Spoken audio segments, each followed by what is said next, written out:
Në platformën Ener janë publikuar propozim ndryshimet ligjore për sigurinë në trafik, ku përpos rritjes së gjobave, me ligj do të rregullohet edhe përdorimi i kamerave të sigurisë, por do të ketë edhe gjoba të reja për këmbësor nga asësit e biçikletave, motocikletave dhe trotinetëve.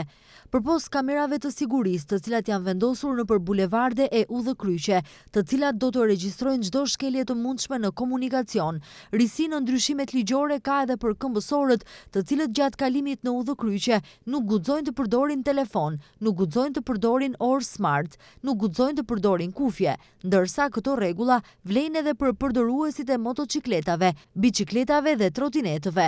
Për shkeljet e lartë përmendura, për këmbësorët është të parapar gjobë prej 40 eurosh, ndërsa për ngasësit e trotinetëve, biçikletave dhe llojeve të ndryshme të motocikletave gjobë prej 50 eurosh. Për kalim në të kuqe, përpos gjobës do të shqiptohet edhe ndalesë për vozitje të veturës nga 3 deri në 12 muaj. Me ndryshimet ligjore nga 1 janari 2026, në funksion do të vendosen edhe kamerat e sigurisë, të cilat do të fotografojnë dhe do të inqizojnë automatikisht. Me inqizim nënkuptohet mbikëqyrje e vazhdueshme në vendet publike, ndërsa inqizimet do të bëhen edhe me vetura speciale të pajisura të Ministrisë së Punëve të Brendshme. Inqizimi i materialit në polici ruhet 6 muaj, ndërsa më pas shkatërrohet, përpos nëse materiali nevojitet në procedurë penale.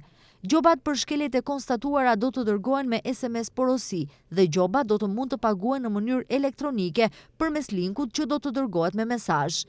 Nëse kryersi nuk e pranon shkeljen, ka të drejtë që në afat prej 8 ditësh dokumentet që i ka marrë përmes njoftimit t'i dorëzojnë në gjykatën kompetente, që do të shërbenin si kërkesë për fillimin e procedurës së shkeljes.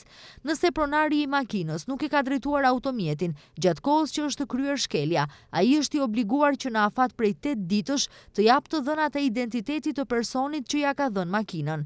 Këtë do ta bëjë në stacionin policor bashkë me personin që e ka kryer veprën ose i vetëm. Nëse dikush e merr përsipër fajin për veprën që nuk e ka kryer, do të gjobitet me 500 euro.